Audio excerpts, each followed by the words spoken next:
네, 보신 것처럼 공수처가 오늘 윤 대통령에 대한 체포영장 집행을 시도했습니다만 대통령 경호처 등에 막혀 빈손으로 복귀했습니다.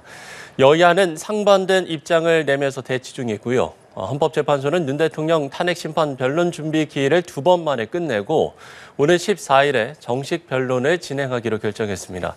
관련 내용들 박성배 변호사, 진기훈 기자와 함께 자세히 다뤄보도록 하겠습니다. 두 사람 어서 오십시오. 안녕하십니까? 예. 자, 지난달 30일에 법원이 윤 대통령 체포영장을 발부한 지 사흘 만에 공수처가 오늘 이제 집행에 나섰습니다만 빈손으로 철수를 했습니다.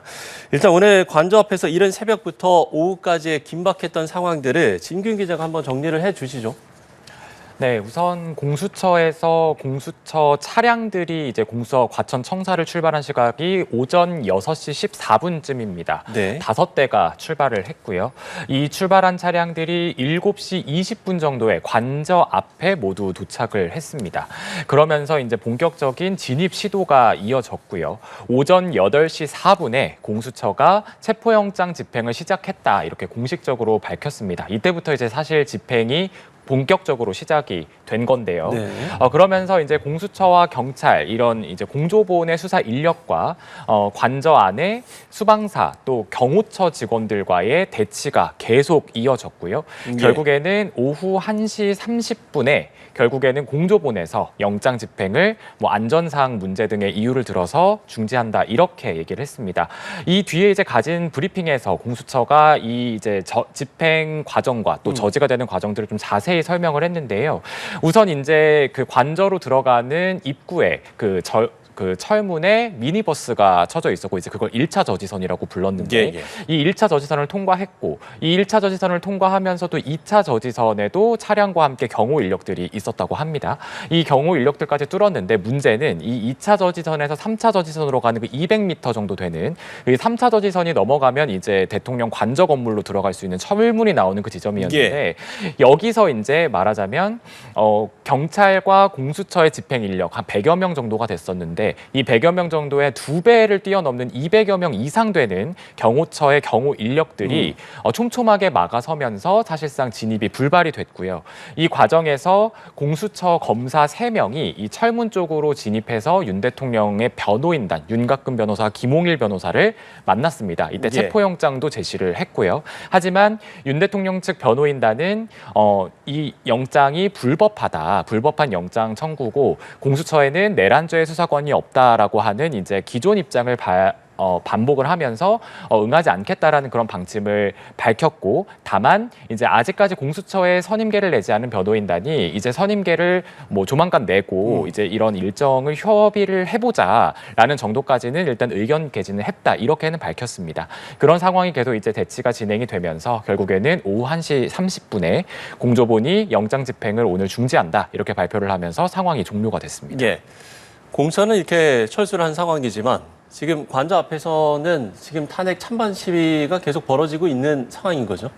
네, 그렇습니다. 사실 오늘 이 상황이 계속 진행이 될 때는 탄핵에 반대하는, 그러니까 윤 대통령 지지자 측의 집회가 굉장히 많이 이루어졌었는데요.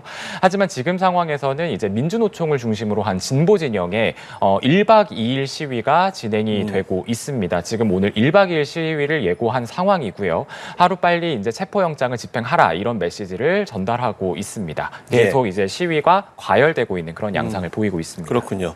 지금까지의 상황들을 진균 기자가 아주 잘 정리를 해줬는데, 일단 먼저 경호처장은 공수처가 제시한 체포수색 영장에 경호법과 경호구역을 이유로 수색을 허용하지 않았습니다.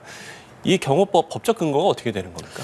경호법에 따르면 대통령 직무 집행이 정지된 상황이라고 하더라도 대통령에 대한 경호와 의전은 그대로 유지됩니다. 처장은 필요에 따라서 경호 구역을 설정해 통제를 실시할 수 있는 근거가 있습니다. 그렇지만 체포영장 집행 자체를 막을 수 있는지는 상당한 의문이 드는 것도 사실입니다.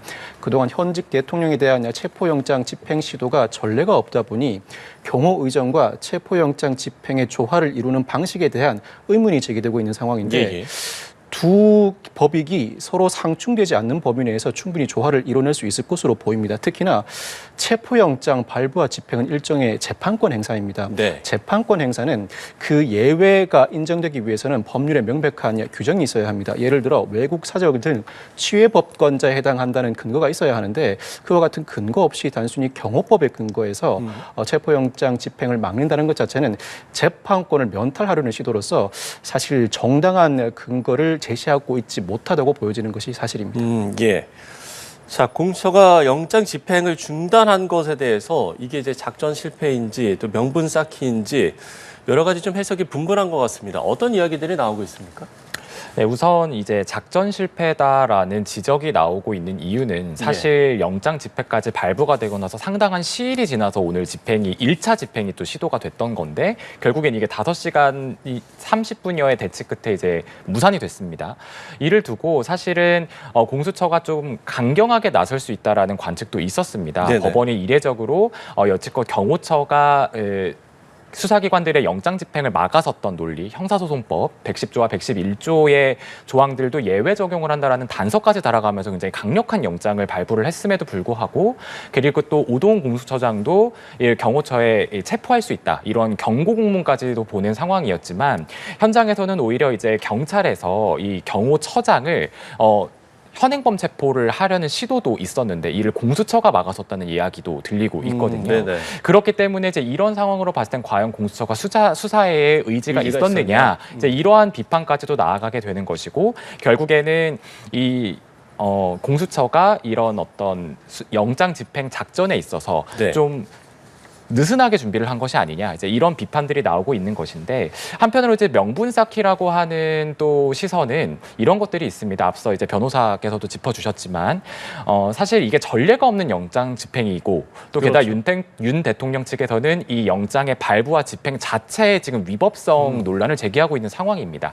그렇기 때문에 영장 집행 과정에서 최대한 위법이 드러나지 않도록 집행을 해야 된다 이런 좀 굉장한 부담이 있었을 것으로 보입니다. 그래서 이제 오늘 이제 실패가 경호처에 지금 방어 논리에 막혀서 지금 되고 있는 모양새로 되고 있고 그렇기 때문에 이것을 명분 삼아서 다음번에 집행을 할 때는 조금 더 뭐 현행범 체포라든지 이런 강력한 수단들을 동원하기 위한 이러한 명분으로 오늘 일단 실패를 쌓아두고 다음번에 집행에 나설 것이다 이런 시각도 나오고 있습니다. 예, 지금 이제 진기훈 기자가 얘기해준 그 부분 그러니까 윤 대통령 측이 지금 이제 이 영장 집행은 위법하다라고 이야기하는 게 결국에는 이제 형사소송법 제 110조 또 111조 적용은 예외로 한다. 이제 이 부분이지 않겠습니까? 네네. 그러면 이제 형소법 이 110조랑 111조를 좀 시청자 여러분들을 위해서도 좀 쉽게 설명을 해주시면 좋을 것 같은데. 이번에 체포영장이 발부되면서 동시에 수색영장도 발부됐습니다. 네네. 수색영장에 영장전담판사가 형사소송법 제 110조와 111조 적용 예외라는 단서 문구를 기재했습니다. 예. 사실 형사소송법 제 111조는 공무상 비밀에 관한 물건은 압수할 수 없다는 규정이라 수색영장에 적용되지 않는 것은 사실입니다. 문제는 형사소송법 제 110조인데 이 제 110조는 군사상 비밀을 요하는 장소는 책임자의 승낙 없이 압수수색할 수 없고 책임자는 국가의 중대한 이익을 해하는 경우를 제외하고는 승낙을 거부할 수 없다고 규정하고 있습니다. 예. 이 110조 적용 예외라는 문구를 따로 기재하다 보니 수색영장 발부 자체가 위법이라는 논란이 일고 있는 것입니다. 해석컨대는 영장전담판사가 이 형사소송법 제 110조는 압수를 위한 수색에 적용되는 조항이지 체포를 위한 수색에는 적용되지 않으므로 이를 빌미로 책임자가 승낙을 거부할 수 없다는 취지로 자신의 해석론을 적시한 것 같습니다.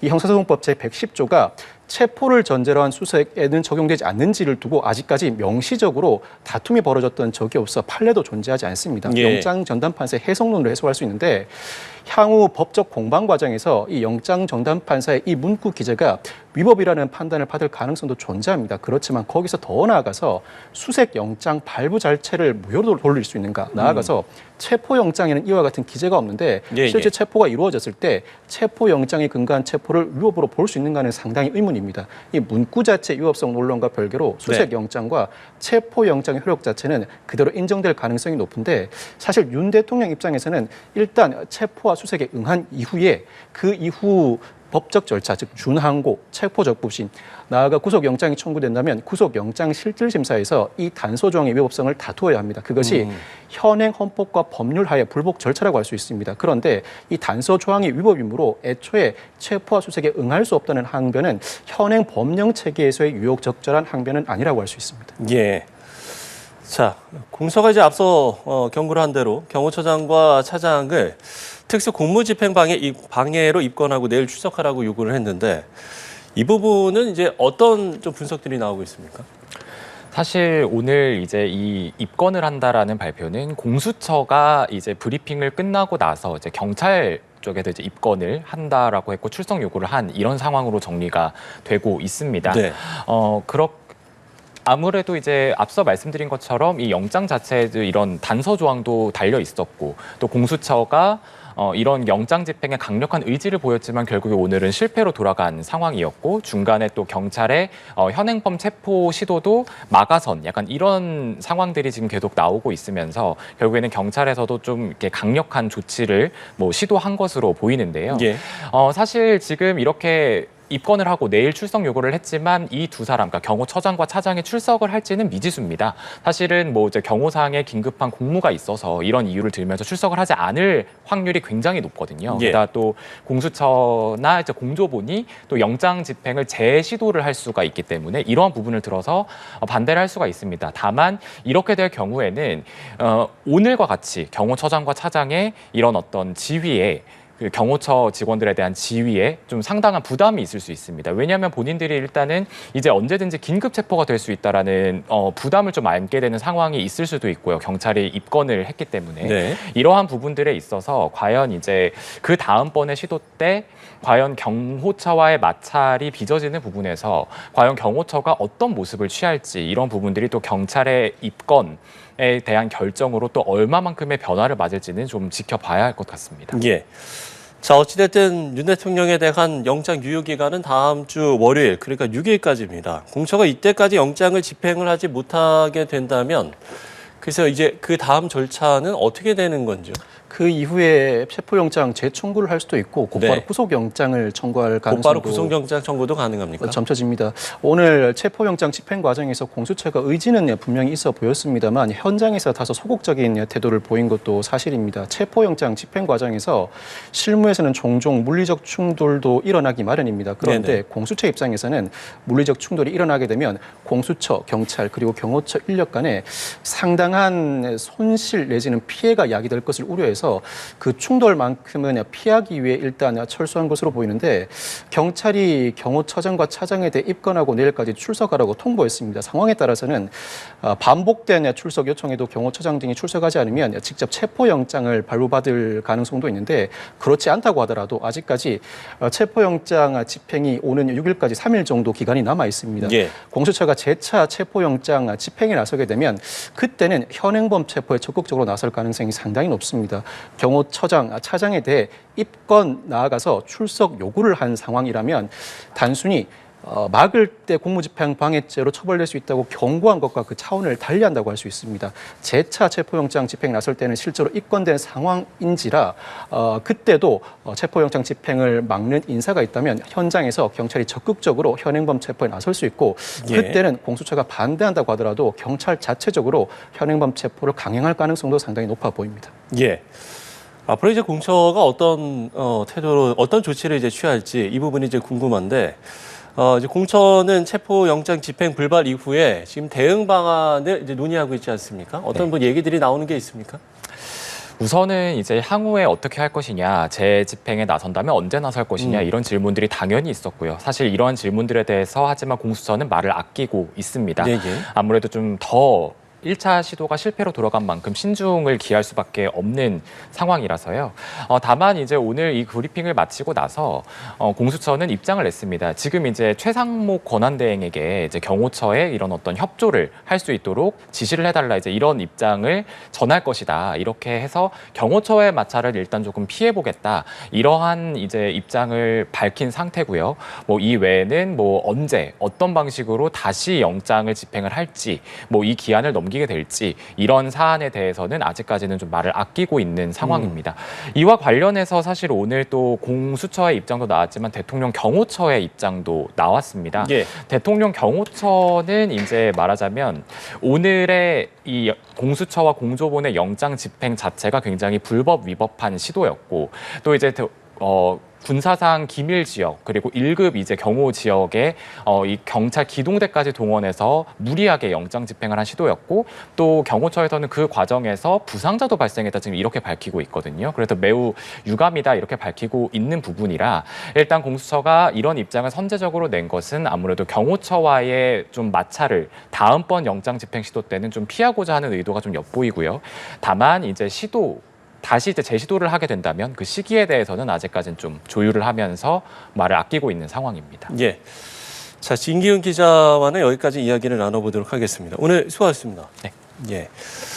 자, 고위공직자 범죄수사처는 윤석열 대통령 체포영장을 집행하기 위해서 새벽부터 분주했습니다. 체포영장 집행 중지까지 긴박했던 시간대 이동훈 기자가 정리했습니다. 고위공직자 범죄수사처의 윤석열 대통령 체포영장 집행 준비는 해가 채 뜨기 전부터 시작됐습니다. 공수처는 대치 장기화 가능성을 염두에 둔 듯 생수와 방한용품 등을 차에 싣고 정부 과천청사에서 출발했습니다. 사안의 중대성을 고려한 신속한 영장 집행, 관저 인근 집회 참가자들과의 충돌 최소화를 위해 평일 오전 이른 시간을 택한 것으로 보입니다. 체포영장 집행이 임박했다는 소식이 들려오면서 관저 주변으로는 윤 대통령 지지자들이 몰려 나왔고 경찰도 기동대 45개 부대와 경력 2,700명을 투입해 차량 통행을 통제하기 시작하면서 팽팽한 긴장감이 돌기 시작했습니다. 공수처를 출발한 승용차와 승합차 행렬이 관저 앞으로 도착했고 차에서 내린 체포팀은 대통령 경호처와의 대치를 시작했습니다. 오전 8시가 조금 넘은 시간 공수처 체포팀은 경호처와 협상 끝에 1차 저지선인 관저 앞 바리케이드를 통과했습니다. 공수처는 이때 기자들에게 윤 대통령 체포영장 집행 시작을 알렸습니다. 하지만 공수처 체포팀은 얼마 가지 못해 다시 경호처의 2차 저지선에 가로막혔습니다. 관전에 상주하는 경호처 배속 육군 수도방위 사령부 제55 경비단이 진입을 막은 건데 몸싸움도 벌어진 것으로 알려졌습니다. 대치 끝에 2차 저지선도 뚫고 관저 건물 바로 앞까지 진입했지만 다시 최근접 경호처에 막혔습니다. 관저 건물 진입을 눈앞에 두고 여기서 5시간 넘게 대치가 이어졌고 결국 물리적 충돌 등 현장의 안전을 우려한 공수처는 오후 1시 30분 영장 집행 중지를 결정했습니다. 연합뉴스TV 이동훈입니다. 네, 그럼 관련해서 계속해서 대담을 나눠보도록 하겠습니다. 저희가 리포트가 나가는 중에 두 분을 더 초대했습니다. 박민영 전 대통령실 행정관, 박성민 전 더불어민주당 최고위원 자리하셨습니다. 두 분 안녕하십니까? 예. 두 분께도 먼저 오늘 상황 어떻게 보셨는지를 좀 들어봐야 될 것 같습니다. 글쎄 오늘 이른 새벽부터 오후까지 상당히 긴박한 상황이었는데 오늘 어떻게 보셨습니까?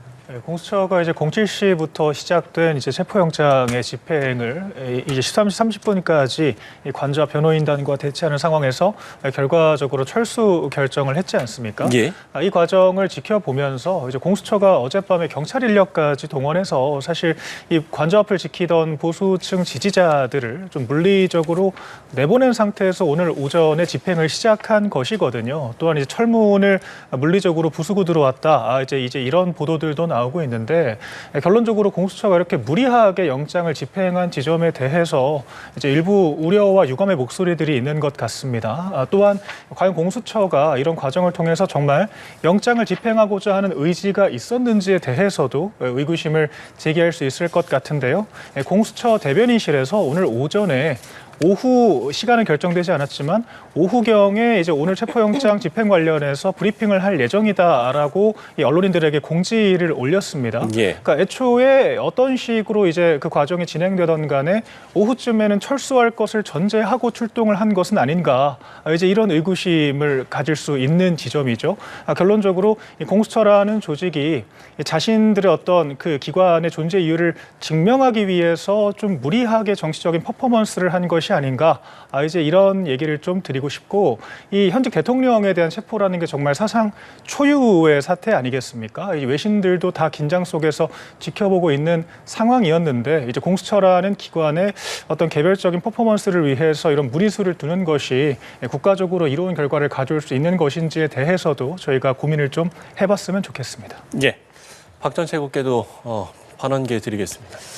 일단 뭐 굉장히 분노하면서 오늘의 상황을 좀 봤습니다. 일단은 체포영장이 왜 청구됐냐. 대통령이 그동안 정당한 사유 없이 이 출석 요구에 대해서 세 차례나 불응했기 때문에 체포영장이 청구가 된 거거든요. 근데 이런 부분들에 대해서 본인이 반성하고 오히려 수사에 협조하는 것보다는 사실상 뭐 인간벽이라고 할 수 있는 굉장히 본인에게 주어진 권력을 사용해서 여러 가지 인적 자원을 동원해서 벽을 쌓고 정당한 이 체포영장의 집행을 가로막았던 것, 저는 이것은 매우 부당한 행위였다라고 생각을 합니다. 그럼에도 여전히 어떤 일말의 반성조차 보이지 않고 분명히 본인이 법적인 책임을 회피하지 않겠다라고 했음에도 불구하고 여전히 법적인 책임으로부터 번번이 빠져나가는 모습을 보여주면서 정말 개탄을 금할 수가 없다라는 말씀을 드리겠고요. 예. 지금 제가 더 경악스러운 것은 여당에서 나오는 주장들입니다. 여당에서는 대통령을 옹호하는 주장을 계속해서 펼치고 있습니다. 뭐 공수처의 수사 권한부터 시작해서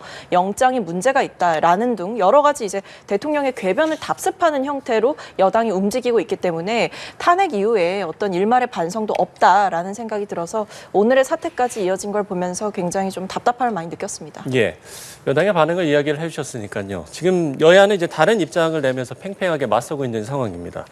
일단 권영세 비대위원장 월권 행위다라고 주장을 했지만 민주당 박찬대 원내대표는 즉각 체포와 함께 영장 집행을 막는 사람도 현행범 체포를 해야 된다. 이렇게 좀 주장을 하고 있는데 여야의 상반된 입장은 어떤 의견을 갖고 계신지요? 일단 여당 입장에서는 크게 두 가지 측면에서 문제를 제기할 수밖에 없는 지점이 있습니다. 첫 번째가 이제 사법적인 절차적인 문제를 지적할 수가 있죠. 기본적으로 공수처가 이 대통령을 상대로 한 내란죄 수사 권한이 있느냐 없느냐에서부터 쟁점이 있는 상황 아니겠습니까? 또한 이 공수처의 원래 관할인 중앙지법이 아니라 서부지법의 영장을 청구해서 또 서부지법이 어떤 곳입니까? 민주당이 이 헌법재판관 2명을 추천한 이 두 분의 이 소속이 모두 다 서부지법 아니었겠습니까?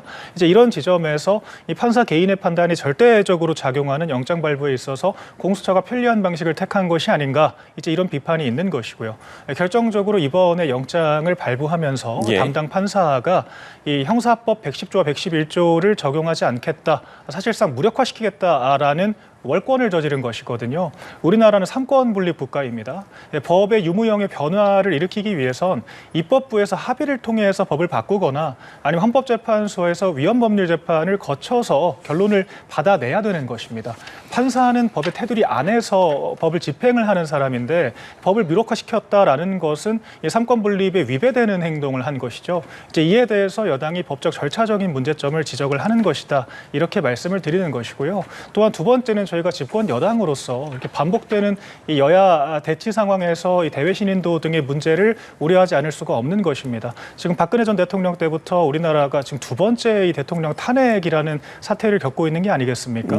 그 과정에서 단순히 탄핵에서 그치는 게 아니라 이렇게 공수처가 관저까지 직접 이 영장을 집행하기 위해서 들어가면서 이제 일부 물리적인 소유 사태까지 벌어진 이 초유의 상황이 과연 대외적으로 우리나라를 어떻게 비치게 만들 것이냐에 대해서 또 우려를 제기하지 않을 수 없는 것이고요. 그렇기 때문에 국민들이 납득할 수 있는, 그러니까 정치적인 대치 상황을 좀 최소화할 수 있는 좀 공정하고 이 절차와 원칙에 맞는 사법 집행을 해야 한다라고 여당은 촉구하고 있는 것입니다. 예.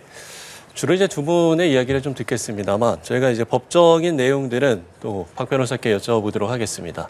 그럼 박 전 최고의 의견도 들어볼까요? 일단 두 가지 말씀을 해주셨는데 일단 공수처의 내란죄 수사 권한이 있느냐, 이 부분은 저는 더 이상 논쟁의 영역은 아니라고 생각합니다. 왜냐하면 이 법원에서 영장을 발부를 해줬기 때문에 이 직접적으로 연관성이 있는 수사를 할 수 있다라는 그 규정 하에서 직권남용죄에 이어서 내란죄까지도 사실상 포괄적으로 수사 권한을 법원에서 인정해 준 것이다, 이렇게 보고 있고요.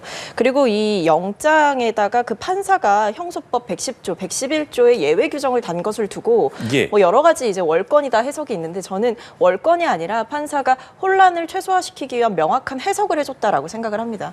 일단 이 부분은 자의적인 해석이 아니라 이 수색영장, 체포영장이 왜 청구됐는지를 보시면 대통령 신병 확보가 목적이 아니겠습니까?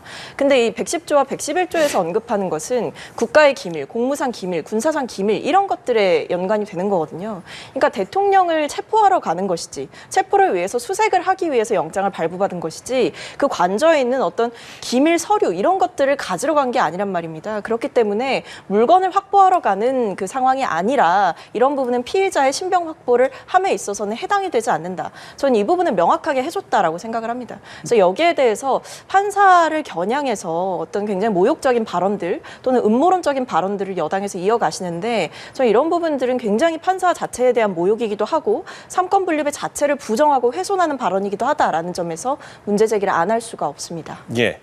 그러니까 이제 윤석열 대통령 측은 공수처가 수사권이 없는 상황인데 그래서 이제 그 부분이 이제 미법하다라고 이야기를 하는 거지 않습니까? 이 부분에 대한 법적 근거는 어떻게 되는 겁니까? 이 부분은 공수처뿐만 아니라 검찰도 공이 안고 있는 문제점이긴 예. 합니다. 검찰과 공수처 모두 직권남용죄 수사권이 명백히 존재하는데 직권남용죄 관련 사건으로서 내란죄 수사권이 존재하는지는 논쟁의 여지가 있는 것은 예. 사실입니다. 다만 애초에 이 사건과 관련돼 최초로 구속영장이 발부된 김용현 전 국방부 장관의 경우 검찰이 구속영장을 청구했는데 당시 법원이 구속영장을 발부하면서 이 부분을 명확히 판단하지 않고 이 사건에는 경찰도 연루돼 있는데 경찰에 대한 수사권이 있는 만큼 그 관련 범죄로서 다른 여타 내란죄에 대한 수사도 진행할 수 있다는 취지로 영장을 발부한 바가 있습니다. 예. 그런데 이후에 공수처가 문상호 정보사령관에 대해 구속영장을 청구했을 때도 같은 문제가 제기될 수 있었습니다. 그 당시에 법원은 구속영장을 발부하면서 전제된 사실로서 내란죄 수사권이 있는지 여부를 따로 판단하진 않았습니다. 그러다 이번에 공수처가 윤 대통령에 대한 체포영장을 청구하게 되는데 이때는 윤 대통령 측이 적극적으로 공수처에는 내란죄 수사권이 없다는 항변을 제출했음에도 불구하고 법원이 내란죄 수사권이 있음을 전제로 체포영장을 발부했습니다. 어느 정도 일단락되었다고 볼 여지도 있습니다만 윤 대통령 측이 다투는 이상 향후 본안 형사재판에서 이 부분은 내내 논점으로 작용할 것 같습니다. 다만 현재까지 여타 관련자들에 대한 구속영장이 대부분 다 발부된 상황이고 수사도 상당 부분 성숙된 상황입니다. 예, 예. 이제 와서 검찰과 공수처에 내란죄 수사권이 없다고 그 상황을 되돌리기에는 법원 입장에서도 상당히 부담으로 작용하는 것이 사실입니다. 직접 관련 범죄에 해당하는가 해당하지 않는가는 해석의 영역인데 이미 상당 부분 수사가 진행된 이상 형사 본안재판에서 법원이 그동안의 수사가 위법이라는 이유로 그동안의 수사 자체를 전반적으로 무용한 절차로 돌리기에는 상당한 부담이 따를 것으로 보입니다. 예. 권성동 원내대표 역시도 지금 이 논란이 되고 있는 이 수사권과 관련해서 그러니까 결국에는 사건을 경찰에 넘겨라 이제 이렇게 이야기를 했잖아요. 이 부분은 그럼 어떻게 보세요? 일단 뭐 대통령이 하고 있는 그 수법을 전형적으로 똑같이 하고 있다고 봅니다. 그러니까 시간을 좀 지연시키려는 목적이 있다라고 보이고 이 수사의 방향보다는 수사의 주체들을 공격하는 방식을 택하고 있는 것인데 뭐 이번에도 대통령도 뭐 판사를 징계해라 이런 이야기를 하지 않았습니까? 그러니까 비슷한 방식으로 저는 전개가 되고 있다고 보고요. 이제 와서 뭐 경찰 사건을 이첩해라. 이미 뭐 수사기관 간에 혼선이 있어서 그동안 수사기관이 경쟁적으로 수사를 하니 거기에 응할 수 없다라고 하다가 이제는 뭐 공수처, 검찰, 경찰 간의 어느 정도의 역할 분담이 끝나고 나니까 이제 와서는 또다시 공수처에 권한이 없다라고 지적하는 행태는 굉장히 모순적인 거죠. 그럼 그동안은 수사기관 간의 정리가 안 돼서 혼란스럽다라고 하더니 이제 와서는 경찰이 이 부분에 대해서 주도권을 갖지 않으니까 응할 수 없다. 그럼 만약에 경찰이 가져간다고 칩시다. 그럼 경찰이 수사권의 어떤 중심을, 주도권을 가져간다라고 했을 때 그때는 응할 겁니까? 근데 그렇게 봐도 사실 응하지 않을 것이 자명한 게 대통령의 입장을 보십시오. 탄핵 심판이 우선이라고 분명히 본인이 밝히지 않았습니까? 그러니까 애초에 수사 이 상황 자체에 대통령은 응할 생각이 없는 것이고 책임 있는 여당의 원내대표라고 한다면 이런 대통령의 주장에 동조하는 또는 옹호하는 듯한 발언을 할 게 아니고 사실은 지금 상황에서 원내대표는 대통령을 향해서 수사에 적극적으로 협조해라. 그리고 이런 식으로 체포영장에 응하지 않고 체포영장이 발부되는 지금 이 시간까지도 출석 요구에 응하지 않았던 대통령의 행태에 대해서 비판하는 게 맞죠. 이런 식의 어떤 뭐 경찰의 사건을 넘겨라라든지 공수처에 권한이 없다라는 식은 사실상 이 모든 절차를 지연시키기 위한 꼼수로 보입니다. 예. 이에 대해서 좀 반론을 드리고 싶은데요. 사실 지난 박근혜 전 대통령 탄핵 재판 때도 헌법재판관들이 내부에서 이견이 있었던 것으로 알려져 있습니다. 그럼에도 불구하고 8명의 전원 합의를 통해서 8대 0의 결론을 내놨거든요. 왜 그렇게 했겠습니까? 이렇게 사회적으로 결정적인 변화를 만들 수 있는 재판 같은 경우에는 이 국민적인 분열을 최소화하기 위해서 엄밀히 통합적인 관점에서 판단을 하는 것이거든요. 그렇기 때문에 이제 법적인 절차를 적용함에 있어서 이론의 여지가 적어야 하고 이런 것들이 사회 분열로 이어지지 않도록 해야 되는 이 정치적인 책임이 저는 있다고 생각을 하는데 이제 그런 절차상의 문제점이 계속해서 지적되고 있는 것이고 이에 대해서 여당도 문제를 삼는 것은 일면 당연하다고 생각됩니다. 또한 말씀드리고 싶은 것이 사실 공수처라는 조직도 민주당이 졸속으로 만든 기관이지 않겠습니까? 또한 왜 지금 공수처가 이런 어떤 수사법상의 관할상의 문제가 발생하고 왜 검찰이 아닌 경찰만 내란죄를 수사할 수 있게 됐습니까? 이 또한 민주당이 고압적으로 검수완박 법안을 통과시켰기 때문에 발생한 문제입니다. 그렇기 때문에 지금 공수처가 이런 어떤 자기 모순적인 문제점을 안고 있죠. 그러니까 대통령은 내란죄 외에는 이 형사 소추가 되지 않습니다. 그렇기 때문에 이 내란죄 수사권이 있는지 없는지의 쟁점이 중요한 것인데 지금 결국 직권남용으로 이 기소를 하게 되면 이거는 사실 대통령은 기소가 되지 않는 사유가 또 되는 것이거든요. 그러니까 이런 절차상의 문제점이 발생하는 것이기 때문에 여당 입장에선 이런 부분들을 제기할 수밖에 없는 것이고요. 이에 대해서도 이 민주당이 어떤 자신들의 어떤 사법 문제들을 회피하기 위해서 이 만든 법안들 때문에 자승자박의 우를 범하고 있는 것이 아닌가에 대해서도 짚고 넘어가야 될 것 같습니다. 예.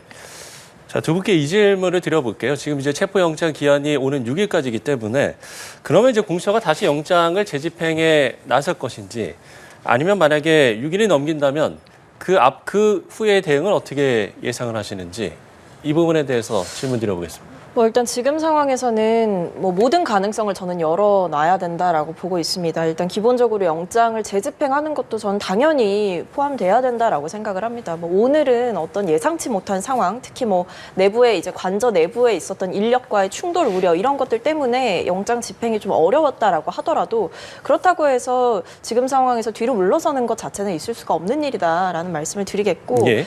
당장이라도 사실은 영장을 오늘 밤에라도 저는 재집행을 했으면 좋겠는데 그 부분에 대해서는 공수처가 아직 입장을 내놓지 않고 있는 것 같습니다. 그래서 아마 기한 내에 한 번 더 영장을 집행, 예를 들면 내일 할 수가 있겠죠. 근데 이 외에도 만약에 또다시 영장 집행이 안 된다라고 한다면 다시 한번 영장을 재청구하는 방안도 고려해 볼 수 있겠고 체포 영장을 지금 이제 청구하고 발부받은 것이지 않습니까?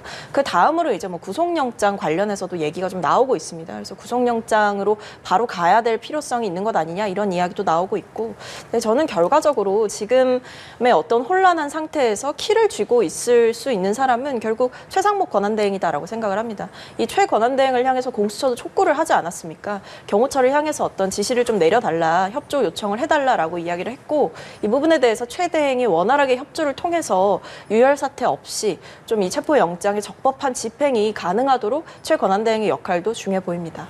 예.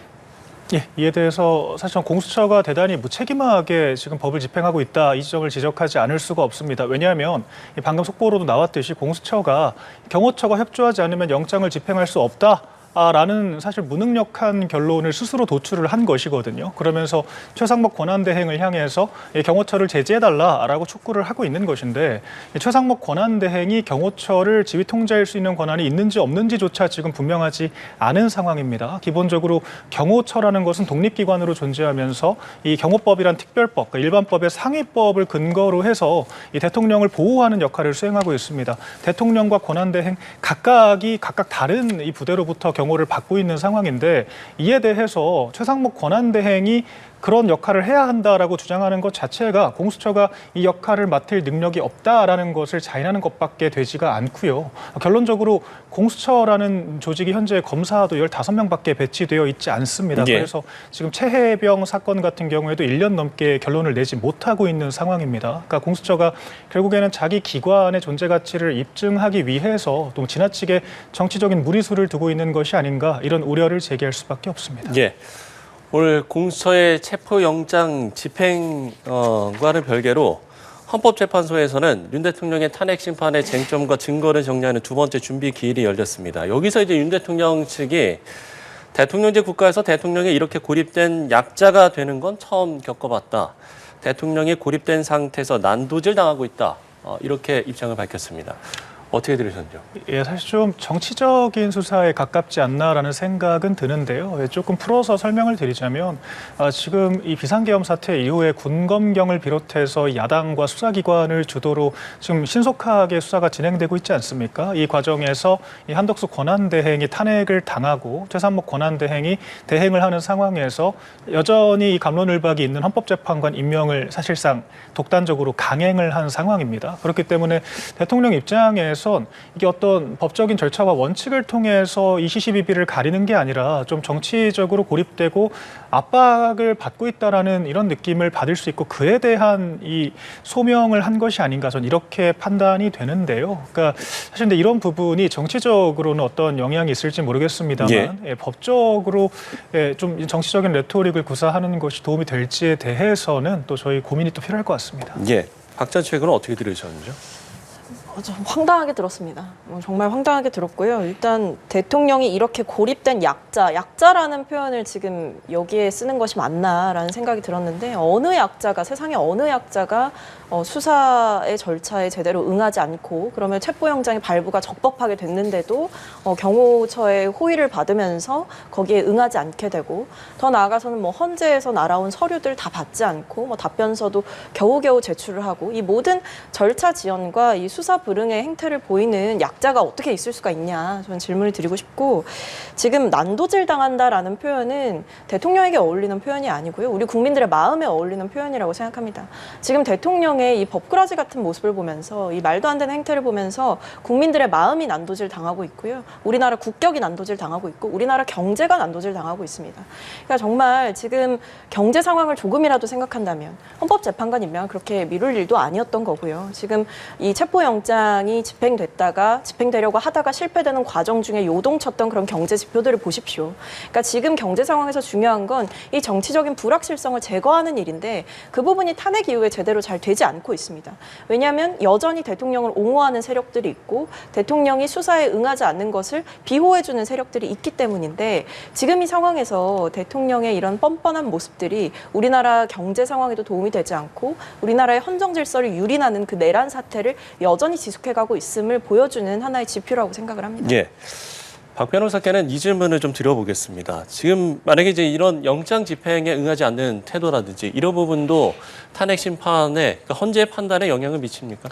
헌재 판단에 영향을 당연히 미칠 수밖에 없습니다. 헌법재판소가 탄핵 심판 인용 여부를 결정할 때에는 물론 탄핵 심판 사유로서 비상계엄 선포 자체에 초점을 맞추기는 합니다. 그리고 비상계엄이 발령될 당시에 대통령의 행위를 두고 판단을 하게 되는데 그러니까 쉽게 얘기하면 탄핵 소추 사유만 갖고 판단을 하는 거예요. 탄핵 소추 사유만 가지고 판단하게 되는데 현실적으로 심증을 형성할 때에는 변론 종결 즉 탄핵 심판이 말미에 이르렀을 때 윤 대통령이 어떠한 태도를 가지고 있는지도 상당 부분 영향을 미친다는 사실을 부인할 수 없습니다. 현재 윤 대통령의 태도에 비춰볼 때 기존 비상계엄 발령 자체의 위헌성, 그 위헌성을 온전히 유지하려고 하는 태도가 지속된다면 신속하게 탄핵 심판 절차를 마무리 짓고 탄핵 인용 가능성으로 기울 가능성이 상당히 높습니다. 특히 두 차례 변론 준비 절차를 거쳤는데 앞선 첫 번째 변론 준비 절차에서는 국회 측이 쟁점을 5가지에서 4가지로 줄이고 수사기록 송부나 증인 15명 증인 신청을 한 바가 있습니다. 예. 그동안에 윤 대통령 측은 이렇다 할 대응을 하지 않다. 지난번 가까스로 위임장을 제출하고 오늘 2차 변론 준비 절차에서 탄핵 소추 절차가 위반되었다거나 헌재법에 따라 수사, 재판이 진행 중인 사건의 기록 송부는 안 된다는 입장을 피력하는 수준에 그쳤습니다. 헌법재판소가 그럼에도 불구하고 이 주장을 받아들이지 않고 관련 수사 기록을 송부받기로 했고 곧바로 변론 절차, 즉 변론 기일을 지정하기 시작했는데 매주 화요일, 목요일마다 재판을 진행해 구정 연휴를 제외하고 다음 달 4일 5차 변론 기일까지 지정한 상황입니다. 이 정도 속도라면 사실 오는 4월 18일 두 헌법재판관이 퇴임하기 전에는 탄핵 심판 결론이 이루어질 것이라는 예상은 존재했습니다만 이 정도 속도라면 2월 안에도 그 결론이 나올 가능성을 배제하지 못합니다. 현재 윤 대통령이 체포영장 집행에 응하지 않는 태도도 신속하게 이 국정 혼란을 마무리 짓고 헌정 질서를 바로잡아야 한다는 헌법재판소의 절박한 심정이 반영되었다고 보아야 할 것 같습니다. 변론 준비기일에는 이제 당사자가 나오지 않아도 됩니다만 그러면 이제 본격적으로 오는 14일에 정식 변론에 돌입을 하게 되면 여기에는 이제 당사자가 나와야 되는 겁니까? 원칙적으로 탄핵 심판은 구두 변론을 원칙으로 합니다. 예. 첫 기일에 당사자가 출석하지 않으면 다음 기일을 지정해야 하고 다음 기일에도 당사자가 출석하지 않으면 이때는 당사자 출석 없이 탄핵 심판 절차를 진행할 수 있습니다. 이전 노무현 전 대통령이나 박근혜 전 대통령 탄핵 심판 절차에서는 대통령이 출석한 바가 없습니다. 모두 변호인이 출석해서 그동안 탄핵 심판 절차가 진행돼 왔습니다. 그런데 앞서 윤 대통령은 직접 법정에 서서 자신의 의사를 피력하겠다는 의지를 내비친 바가 있습니다. 이에 따라 실제로 윤 대통령이 탄핵 심판 법정에 나설 가능성도 있는데 다만 탄핵 심판 법정에 나설 때는 이 탄핵 심판 기각 사유를 준비 서면에 준할 정도로 상당히 정치하게 준비하고 관련 정황들을 상당 부분 준비할 필요성이 있어 보입니다. 단순히 대국민 담화에서 밝힌 바와 같은 경고성 비상계엄 수준의 발언만 가지고는 이 헌법재판관의 심증에 좋은 영향을 미칠 것으로 보이지는 않습니다. 예. 결국 이제 변론에는 이제 당사자가 나와야 하는 상황. 윤석열 대통령은 과연 어떤 이제 메시지를 낼 것인가 이 부분도 관심사고 앞으로 좀 어떻게 예상을 하시나요? 일단 사실 오늘 좀 재밌는 소식이 또 하나 있었습니다. 그 국회 탄핵소추단에서 이 대통령 탄핵 사유로 내란을 명시를 했었는데 그 내란을 빼겠다라고 선언을 했어요. 그러니까 사실 지금 이 민주당을 비롯한 야권에서 주장한 이 탄핵이라는 것이 과연 정말 어떤 명분과 적당한 수단을 가지고 하는 것인지 아니면 정말 이 어떤 특정 집단의 정치적인 이해관계 때문에 이 법과 절차를 무시하고 강압적으로 추진하는 것인지에 대해서 저희가 또 다투어 볼 필요가 있을 것 같습니다. 애초에 내란이 탄핵 사유가 되지 않는다라고 생각한다면 탄핵 소추안을 왜 가결시킨 것인지에 대해서도 좀 국회가 스스로 돌아볼 필요가 있겠고요. 예. 또 이제 저희가 대통령 탄핵이라는 사건을 넘어서 사실 이렇게 여소야대 국면에서 민주당처럼 이 좀 국무위원 탄핵이라든지 예산, 감행 예산이라든지 이런 방식으로 국정을 사실상 마비시키는 방식이 우리나라 야당 역할의 표준이 됐을 때 우리가 이런 또 불행한 사태를 반복할 수 있는 것도 아니겠습니까? 이에 대해서 저희가 반면교사로 삼아서 좀 정치권의 자성의 시간을 갖는 것도 필요할 것 같습니다. 예. 박 전 최고에게도 마지막 발언 듣겠습니다. 오늘 이제 검찰이 공개했던 그 계엄 사태 당일에 이 지휘관들, 특전사 지휘관들 사이에 있었던 통화 내용과 메모 이런 것들이 좀 발견이 됐는데요.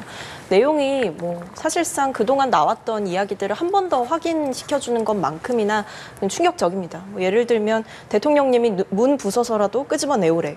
본관 들어가서 의원들 다 끄집어내. 그러니까 이게 아직까지도 내란이 아니다라고 주장하는 분들께 저는 드리고 싶은 말씀은 대통령은 이미 헌법을 위반했습니다. 위법한 계엄을 선포했고 그 계엄 선포 요건에도 맞지 않는 계엄을 선포하는 것을 넘어서 국회와 선관위로 병력을 보냈습니다. 그러니까 그렇게 군경력을 동원해가지고 그 헌법기관과 헌법기관인 국회의원들을 체포하려고 했고 구금하려고 했고 또는 어떤 물리력을 가하려고 했던 그 헌법기관들을 다 물리적으로 마비시키려고 했던 것들이 자명하게 드러나고 있거든요. 아무리 대통령이 수사 절차에 응하지 않으려고 해도 헌법재판소의 어떤 심판으로부터 벗어나려고 해도 이미 모든 증거들은 채집이 되고 있다. 결국 정의의 시간은 다가오고 있다. 이렇게 생각합니다. 예, 알겠습니다. 세 분과 함께했습니다. 박성배 변호사, 박민현 전 대통령실 행정관, 박성민 전 더불어민주당 최고위원과 이야기 나눠봤습니다. 세 분 말씀 고맙습니다.